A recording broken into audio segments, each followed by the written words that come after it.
جس آیت کریمہ کی تلاوت کا میں نے شرف حاصل کیا، اللہ جل مجدہ اپنے پاک کلام مجید کے اندر ارشاد فرماتا ہے وَأَتِمُّ الْحَجَّ وَالْعُمْرَةَ لِلَّهِ، اور اللہ کے لیے حج اور عمرہ کرو.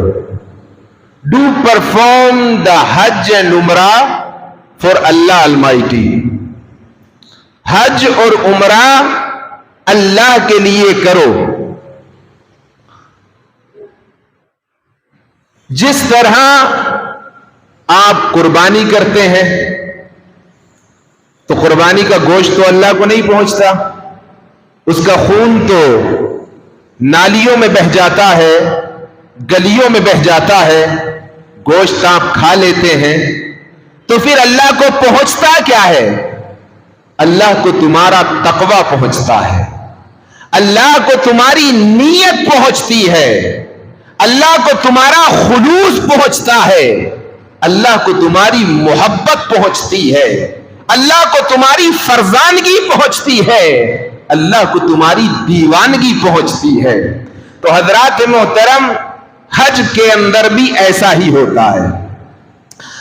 اچھا، اب حج انسان کرتا ہے صاحب استطاعت پر. جو صاحب استطاعت ہے، آپ کی زبان میں جو مالدار ہے، ساہوکار ہے، سیٹ ہے، اس پر زندگی میں ایک بار حج فرض ہے. جس طریقے سے ساہوکار پر، سیٹ صاحب پر زکوٰۃ فرض ہے. زکوٰۃ تو آپ کو ہر سال دینا ہے اگر آپ صاحب استطاعت ہیں، لیکن حج زندگی میں ایک بار فرض ہے. کس پر؟ صاحب استطاعت پر، مالدار پر، ساہوکار صاحب پر، سیٹ صاحب پر. بہت سارے لوگ حج کرتے ہیں اور بہت سارے لوگ نماز بھی پڑھتے ہیں. آپ کے اس اجتماع میں آنے والا ہر انسان ایک سا نہیں ہوگا. پہلی صف میں بیٹھنے والا یا دوسری صف میں، تیسری میں، چوتھی، پانچویں، چھٹی یا پیچھے تک، ہر انسان کی نیت مختلف ہوتی ہے. ہر انسان ایکول نہیں ہوتا، ہر انسان کی نیت ایک جیسی نہیں ہوتی. اسی طریقے سے حج کرنے والوں میں بھی ہر ایک کی نیت ایک سی نہیں ہوتی. اب حج کے بارے میں آقا کریم علیہ الصلوۃ والسلام نے فرمایا حج کر لو، اگر غریب ہو تو مالدار ہو جاؤ گے. حج کر لو، اگر مفلس ہو تو تونگر ہو جاؤ گے. اگر بیمار ہو تو سفر کر لو، صحت مل جائے گی. تو حضرات محترم، بہت سارے لوگ ہوتے ہیں وہ صرف کعبے کو دیکھنے کی نیت سے ہی حج کرتے ہیں. اور آج کل تو ٹرینڈ چل چکا ہے کہ جا کے سیلفی ضرور لینا ہے تاکہ دوسرے کو بتا دوں کہ میں حج کے لیے گیا ہوں. اما نیت یہ کر کہ دوسرے کو دکھانے کے لیے حج نہیں جا رہا، بلکہ اللہ کو منانے کے لیے حج جا رہا ہوں. نیت یہ ہونا چاہیے، سیلفی لینے کی نیت نہیں، اللہ کو منانے کی نیت ہونا چاہیے. تو حضرات محترم، جب بھی آپ کوئی عمل کریں گے تو اللہ کی رضا آپ کی نظروں کے سامنے ہونا چاہیے، اللہ کی خوشنودی آپ کی نظروں کے سامنے ہونا چاہیے. حج دیوانگی کا نام ہے، حج فرزانگی کا نام ہے، حج محبت کا نام ہے، حج عشق کی انتہا کا نام ہے.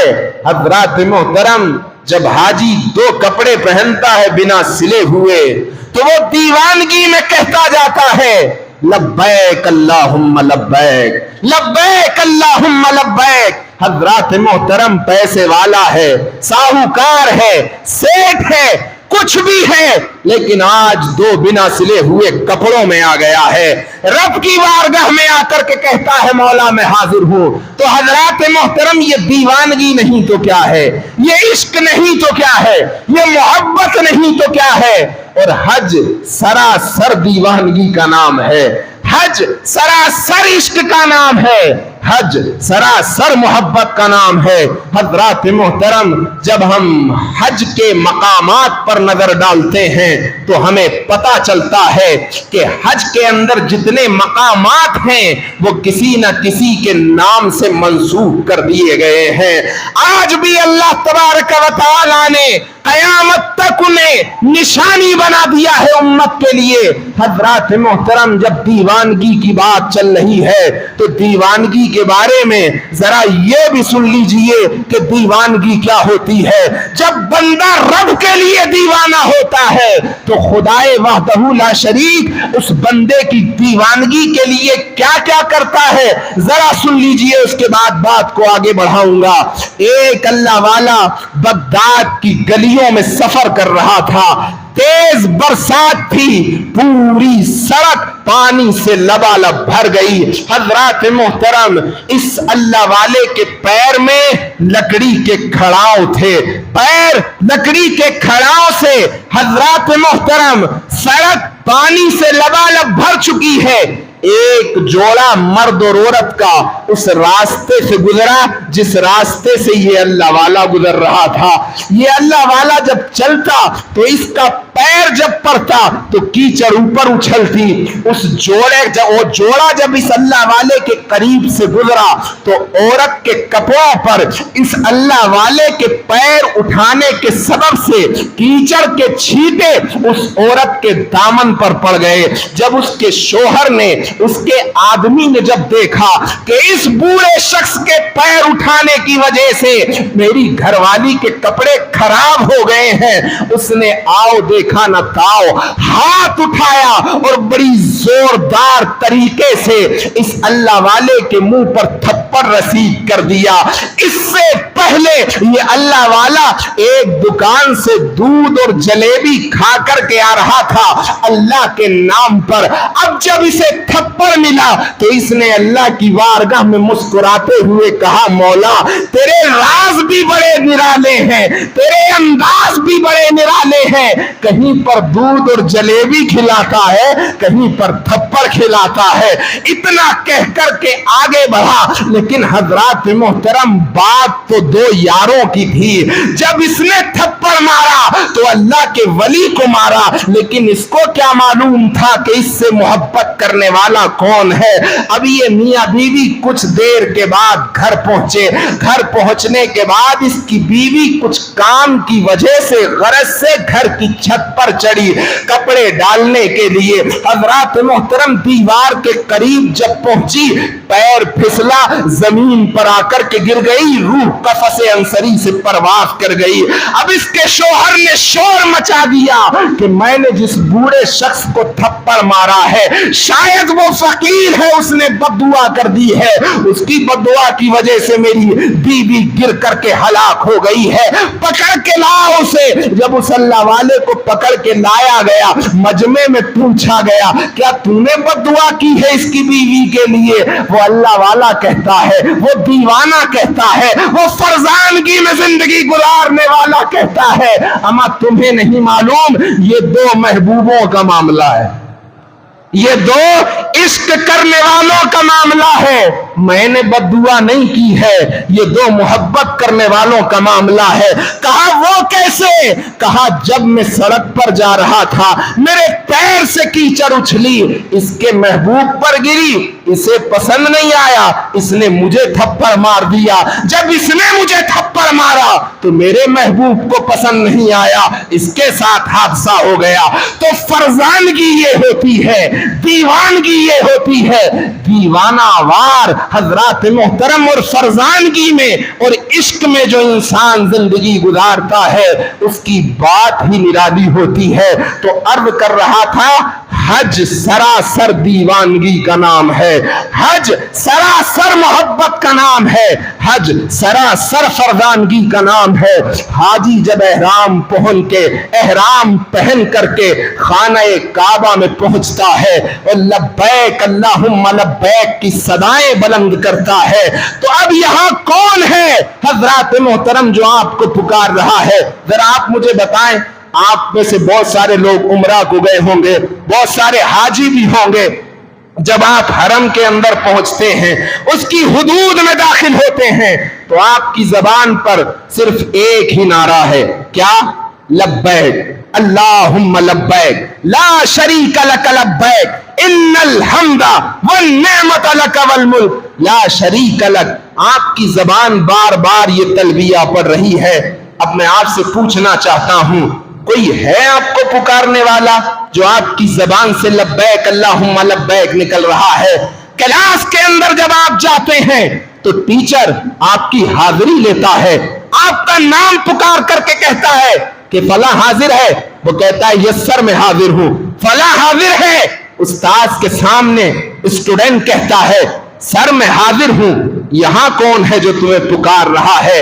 آقا کریم علیہ الصلوۃ والسلام فرماتے ہیں حج کے ایام میں ہاتف غیبی سے آواز آتی ہے، رب تبارک و تعالی ایک ایک کا نام لے کر کے پکارتا ہے، فلاں بندے حاضر ہے، وہ بندہ کہتا ہے لبیک اللہم لبیک لا شریک لک لبیک ان الحمد والنعمت لک والملک۔ مولا میں حاضر ہوں، مولا میں حاضر ہوں۔ تو رب تبارک و تعالی کی اس غیبی آواز پر بندہ لبیک کی صدائیں بلند کرتا ہے۔ حضرات محترم، اب آئیے، انسان احرام باندھ کر کے خانہ کعبہ کا طواف بھی کرتا ہے، صفا مروہ پہ بھی دوڑتا ہے۔ آخر یہ صفا مروہ کیا ہے؟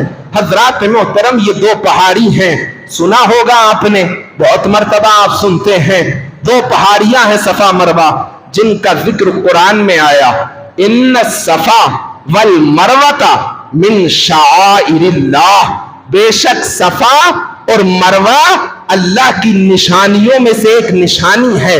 حضرات محترم، آخر اللہ نے اس صفا اور مروہ کو اپنی نشانی بنایا کیوں؟ اور بھی تو بہت پہاڑ ہیں، عرب کے اندر پہاڑ تھوڑے ہیں کیا؟ کم ہے کیا؟ ہندوستان میں پہاڑ تھوڑے ہیں؟ ہمالیہ کتنا بڑا پہاڑ ہے، پوری دنیا کے اندر پہاڑ پائے جاتے ہیں، پھر ان پہاڑوں کو اللہ نے نشانی کیوں نہیں بنایا؟ صرف صفا اور مروہ کو نشانی کیوں بنایا؟ مکے کے اندر تو اور بھی بہت بڑے پہاڑ ہیں، ان کو نشانی کیوں نہیں بنایا؟ صفا مروہ کو نشانی کیوں بنایا؟ بیک گراؤنڈ کیا ہے، ریزن کیا ہے ان کو نشانی بنانے کا اور قرآن میں ان کا ذکر کرنے کا؟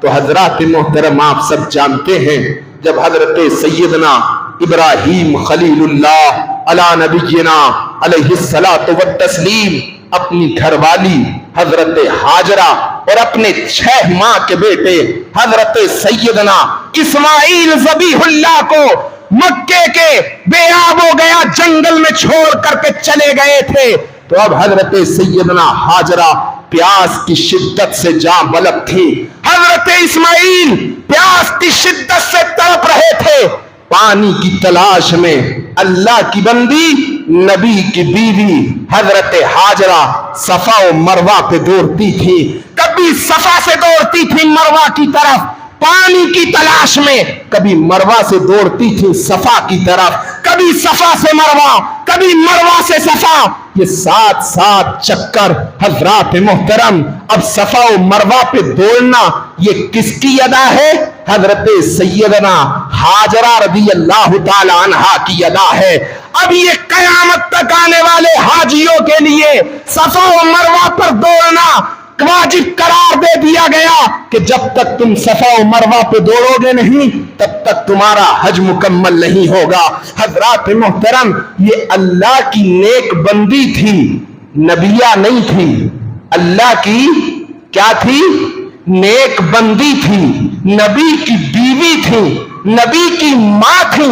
حضرت سیدنا ہاجرہ صفا و مروہ پہ دوڑی، یہ دوڑنا اللہ کو اتنا پسند آیا کہ اب قیامت تک جو بھی حاجی جائے گا صفا مروہ کے چکر لگائے گا۔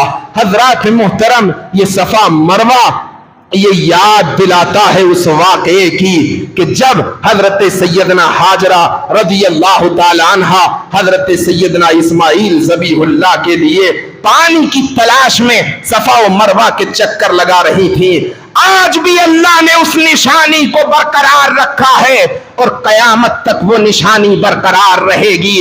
ارے جب صفا و مروہ پہ دوڑنے کی نشانی کو قیامت تک زندہ کر دیا گیا تو اس کے نبیوں کو کیسے زندہ نہیں رکھا جا سکتا؟ اللہ اپنے نبی کو کیسے زندہ نہیں رکھ سکتا؟ وہ زندہ ہے واللہ، تو زندہ ہے واللہ۔ میری چشم عالم سے چھپ جانے والے جب صفا و مروہ کے چکر لگ رہے تھے تو حضرت سیدنا اسماعیل ذبیح اللہ ایڑی رگڑ رہے تھے۔ جب حضرت سیدنا اسماعیل ذبیح اللہ نے ایڑی رگڑی ہے تو آب زمزم کا چشمہ پھوٹا ہے، وہ آب زمزم جو دنیا کے تمام پانیوں سے برتر ہے، جو دنیا کے تمام پانیوں سے ارفع و اعلیٰ ہے، جس کے بارے میں آقا کائنات تاجدار کائنات نے فرمایا کہ جس نیت سے بندہ آب زمزم پیے گا اللہ اس کی نیت کو پورا فرما دے گا۔ حضرات محترم، یہ آب زمزم ہے کہ اگر بیمار پیے تو شفا ہو جائے، اگر کوئی غریب اس نیت سے پیے کہ میں مالدار ہو جاؤں تو اللہ اس کو مالدار کر دے۔ جس نیت سے آپ پیئیں گے اللہ تبارک و تعالی آپ کی اس نیت کو پورا فرما دے گا۔ حضرات محترم، اب حج کے اندر ایک مقام اور بھی آتا ہے جس کو آپ کہتے ہیں مقام ابراہیم۔ کیا کہتے ہیں؟ مقام ابراہیم۔ فوٹو میں بھی دیکھا ہوگا آپ نے، ہے نا، ویڈیو میں بھی دیکھا ہوگا، ایک یلو کلر کا مسلح ہے، دیکھتے ہوں گے آپ، اس کو مقام ابراہیم کہا جاتا ہے۔ یہ مقام ابراہیم ہے کیا؟ اس کا بیک گراؤنڈ کیا ہے؟ اس کا مقصد کیا ہے؟ پرپس کیا ہے؟ مقام ابراہیم ہے کیا؟ تو پہلے اس کو سمجھیں۔ یہ مقام ابراہیم وہ ہے کہ جس جگہ پر کھڑے ہو کر حضرت سیدنا ابراہیم خلیل اللہ نے کعبے کی تعمیر کی تھی، جس مقام پر کھڑے ہو کر حضرت سیدنا ابراہیم خلیل اللہ نے کعبے کی تعمیر کی تھی، اور اس مقام کی اور اس جگہ کی حضرات محترم عظمت یہ ہے کہ جب حضرت سیدنا ابراہیم خلیل اللہ کعبے کی دیواروں کو چنتے تھے تو جس جگہ پہ آپ کھڑے تھے جس کو مقام ابراہیم کہتے ہیں، تو جتنی اونچائی آپ کو درکار ہوتی تھی مقام ابراہیم اتنا ہی اونچا ہو جاتا تھا۔ یہ پتھر فلیکسیبل سیڑھی کی طرح کام کرتا تھا حضرت سیدنا ابراہیم خلیل اللہ کے لیے، یعنی جتنی آپ کو ضرورت ہوتی یہ مقام اتنا ہی بلند ہو جاتا، اور جب آپ نیچے ہونا چاہتے تو یہ پتھر نیچے ہو جاتا۔ حضرات محترم، اس پتھر پر حضرت سیدنا ابراہیم خلیل اللہ کے قدموں کے نشان ہیں۔ کیا ہیں؟ قدموں کے نشان ہیں۔ اس جگہ کو اللہ تبارک و تعالی نے وہ مقام دیا، قرآن کہتا ہے وَاتَّخِذُوا مِن مَقَامِ إِبْرَاهِيمَ مُصَلًّى، اور مقام ابراہیم کو اپنی نماز کی جگہ بناؤ۔ مقام ابراہیم کو اپنی نماز کی جگہ بناؤ۔ حضرات محترم، پتھر ہے، قدم ہے وہاں حضرت سیدنا ابراہیم کے، اور اللہ قرآن میں فرما رہا ہے اے آنے والو مقام ابراہیم کو اپنی نماز کی جگہ بناؤ۔ حضرات محترم، آخر اس پتھر کو یہ مقام ملا کیسے؟ آخر اس جگہ کو یہ منزل ملی کیسے؟ تو مفسرین فرماتے ہیں ایک وجہ تو یہ ہے کہ اس پر کھڑے ہو کر کے اللہ کے گھر کی تعمیر کی گئی، ایک وجہ یہ ہے، لیکن دوسری وجہ جو عاشق ہیں انہوں نے بیان کی ہے وہ بھی سن لیجئے۔ اس مقام پر کھڑے ہو کر کے جب خانہ کعبہ کی تعمیر ہو گئی تو حضرت سیدنا ابراہیم خلیل اللہ نے ایک دعا مانگی تھی۔ وہ دعا یہ تھی ربنا وابعث فیہم رسولا منہم یتلو علیہم آیاتہ ویزکیہم ویعلمہم الکتاب والحکمہ۔ اے میرے مولا، اس جگہ پر میری ذریت میں سے ایک رسول بھیج دے جو لوگوں کا تزکیہ کرے اور لوگوں کو حکمت سکھائے۔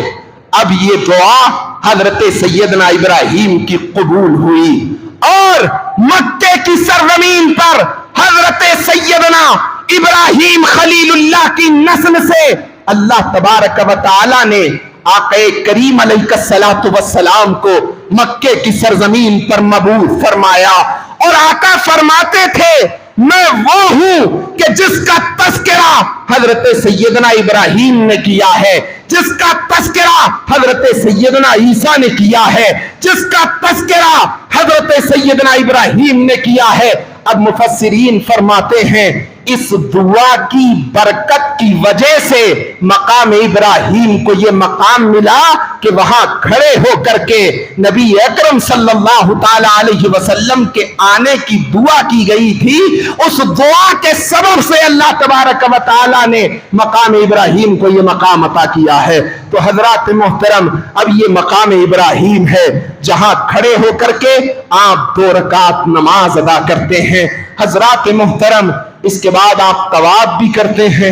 آپ سب جانتے ہیں کہ طواف آپ کرتے ہیں، اللہ تبارک و تعالی ہر مسلمان کو وہ دن دکھائے کہ وہ جا کر کے خانہ کعبہ کا طواف کرے، مقام ابراہیم پر نماز ادا کرے، حجر اسود کو چومے، وہ حجر اسود جس کو آقا کریم علیہ الصلوۃ والسلام نے چوما تھا۔ حضرات محترم، اب آپ طواف کرتے ہیں۔ حضرات محترم، لیکن طواف کرنے میں جب آپ 7 چکر لگاتے ہیں خانہ کعبہ کے، طواف کر رہے ہیں آپ، تو طواف کرنے میں حضرات محترم پہلے جو 3 چکر ہوتے ہیں آپ اس میں رمل کرتے ہیں۔ یہ رمل کیا ہے؟ رمل ہے اکڑ کے چلنا۔ کیسا؟ اکڑ کے چلنا۔ اکڑ کے رمل کہتے ہیں، اکڑ کے چلنا، کاندھوں کو اونچا کر کے چلنا۔ 7 چکروں میں سے پہلے 3 چکر میں آپ رمل کریں گے۔ کیا کریں گے؟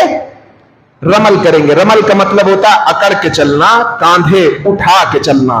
حضرات محترم، لیکن قرآن تو کہتا ہے وَلَا تَمْشِي فِي الْأَرْضِ مَرَحًا، اکڑ کے مت چلو زمین پہ ورنہ کچل دیے جاؤ گے۔ اکڑ کے جو چلتا ہے اللہ نے اس کے لیے دردناک عذاب اکٹھا کر رکھا ہے۔ ایک طرف تو یہ ہے کہ اکڑ کے چلنے میں عذاب کو عذاب کی دعوت دی گئی ہے، اور ایک طرف کہا جا رہا ہے کہ جب چکر لگاؤ تو پہلے 3 چکر میں کیا کرو؟ رمل کرو، اکڑ کے چلو۔ حضرات محترم، معاملہ سمجھ میں نہیں آیا۔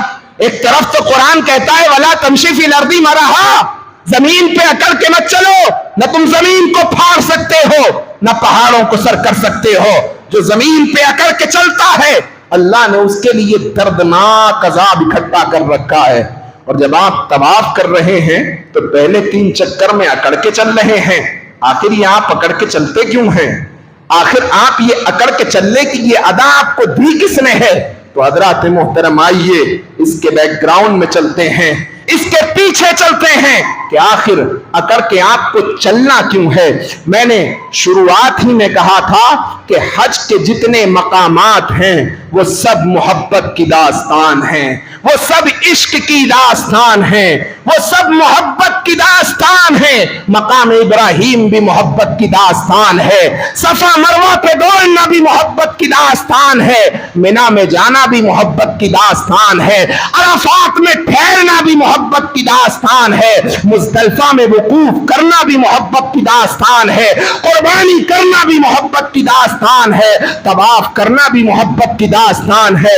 حضرات محترم، آپ سب جانتے ہیں کہ مکے کی وہ سرزمین جہاں تاجدار کائنات پیدا ہوتے ہیں، آپ سب کو معلوم ہے کہ مکے والوں نے آقا کریم علیہ الصلوۃ والسلام کے ساتھ میں کیا معاملات کیے ہیں۔ حضرات محترم، اول سے لے کے آخر تک نبی کی زندگی کو تنگ کر دیا گیا ہے۔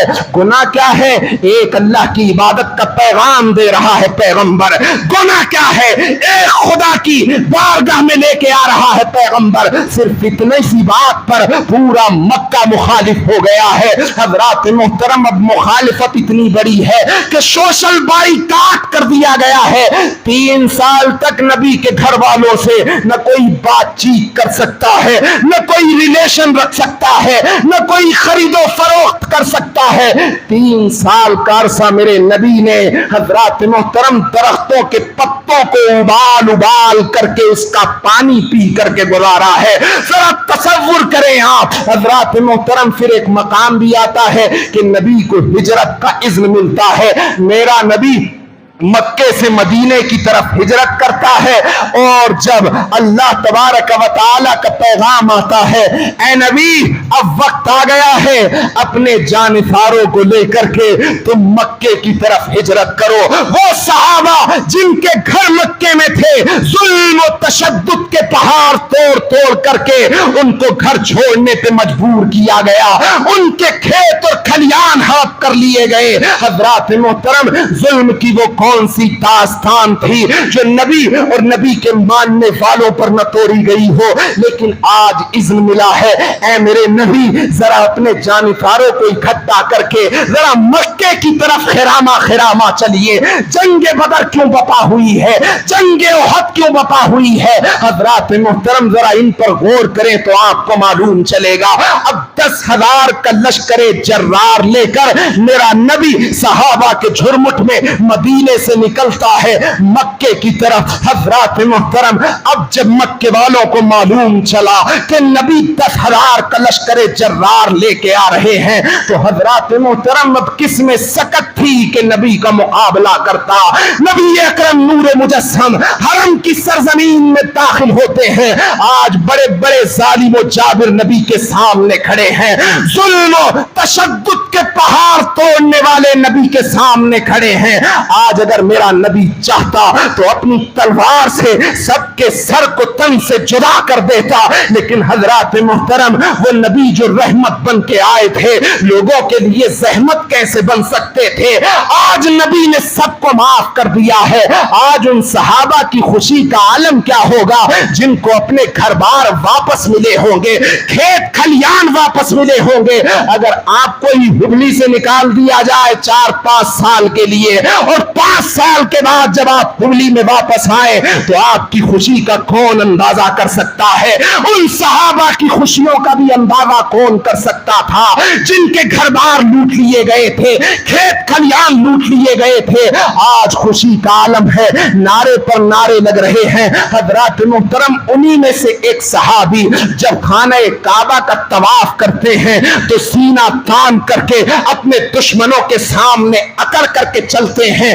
جب اس ادا کو حضرت عمر ابن خطاب نے دیکھا تو ان صحابی کے قریب گئے اور جا کر کے کہنے لگے یہ تم کیسے چل رہے ہو, مکے کے سامنے اکڑ کر کے نہیں چلا جاتا, یہ تمہارا انداز غلط ہے. اس منظر کو تاجدار کائنات صلی اللہ تعالی علیہ وسلم دیکھ رہے تھے.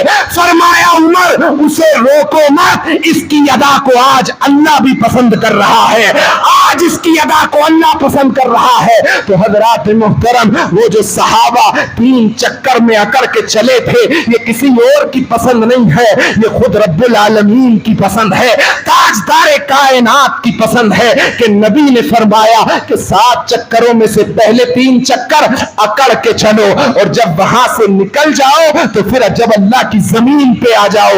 یوں تو پوری زمین اللہ کی ہے, 3 چکروں کے بعد پھر آپ کو اکڑ کے نہیں چلنا ہے, بس 3 چکر آپ کو اکڑ کے چلنا ہے تاکہ صحابہ کی یاد تازہ ہو جائے, آقا کریم کی یاد تازہ ہو جائے. تو حضرات محترم یہ سفر حج جو ہے ہر مقام پر کسی نہ کسی کی یاد دلاتا ہے, یہ کسی نہ کسی کی یاد دلاتا ہے. حضرات محترم اب حاجی احرام باندھ کر کے 2 بنا سلے ہوئے کپڑے, ایک نیچے ہے ایک اوپر ہے. حضرات محترم دیوانہ وار پھر رہا ہے, خانہ کعبہ کا طواف کرتا ہے, منا میں جاتا ہے. وہ کون کون سی چیز ہے جو حضرات محترم مزدلفہ، عرفات اور مینا کے مقام پر اس کو رو کے رکھتی ہے؟